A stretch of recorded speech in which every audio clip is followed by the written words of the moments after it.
വലിയങ്ങാടിയിലെ കെട്ടിടത്തിന്റെ സ്ലാബ് തകർന്ന സംഭവത്തിൽ പരിശോധന നടത്തി കുറ്റക്കാർക്കെതിരെ കർക്കശ നിലപാട് സ്വീകരിക്കുമെന്ന് മന്ത്രി PA മുഹമ്മദ് റിയാസ്.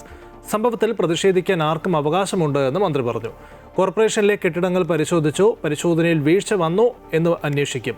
പരിശോധനയിൽ വീഴ്ച വരുത്തിയിട്ടുണ്ട് എങ്കിൽ ഉദ്യോഗസ്ഥർക്കെതിരെ കർശന നടപടിയെടുക്കുമെന്ന് മന്ത്രി പറഞ്ഞു. സംസ്ഥാനത്തെ പഴയ കെട്ടിടങ്ങളിലും സ്വകാര്യ കെട്ടിടങ്ങളിലും പരിശോധന നടത്തും. തദ്ദേശ സ്വയംഭരണ വകുപ്പ് മന്ത്രി MP രാജേഷ് തന്നെ കാര്യം വ്യക്തമാക്കിയിട്ടുണ്ട് എന്നും അദ്ദേഹം കൂട്ടിച്ചേർത്തു.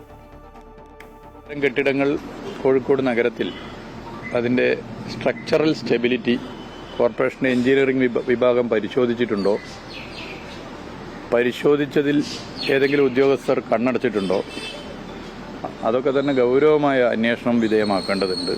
അതാണ് സർക്കാരിൻ്റെ നിലപാട്.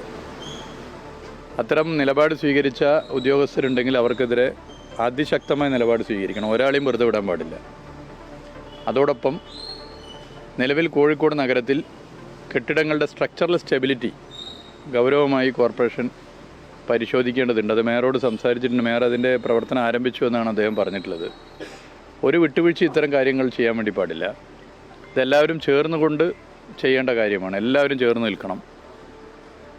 കുറ്റക്കാരാരാണോ അവർക്കെതിരെ അന്വേഷണം നടത്തി ശക്തമായ നിലപാട് സ്വീകരിക്കണം.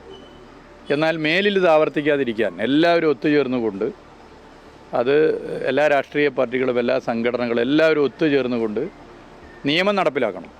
നിയമം നടപ്പിലാക്കാൻ വിട്ടുവീഴ്ച ചെയ്യുന്ന ഏത് ഉദ്യോഗസ്ഥനായാലും മുഖം നോക്കാതെ നടപടി സ്വീകരിക്കണം.